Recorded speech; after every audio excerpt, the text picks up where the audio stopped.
Kaya pala noong bata pa tayo, kahit ayaw pa natin, tinatawag na tayo ng nanay at tatay. Halika na, kumain na tayo sabay-sabay. Akala natin noon, simpleng hapunan lang, simpleng ulam, simpleng tawag, simpleng upo sa iisang mesa. Pero habang tumatanda tayo, doon natin unti-unting nauunawaan. Hindi pala pagkain ang gusto nilang pagsabayin. Tayo pala, puso natin. Yung pagkakataong magkakasama pa tayo. Dahil darating ang araw na may kanya-kanya na tayong buhay. Trabaho, sariling tahanan, sariling pamilyang aasikasuhin. At ang hapagkainan na dati ay maingay, unti-unti palang tatahimik.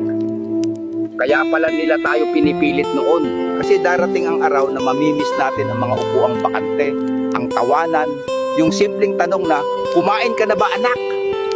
At sa dahan-dahan na oras na dumadaan, mapapabuntong hininga ka na lang na sana kahit minsan pa, kumpleto ulit tayo sa iisang mesa.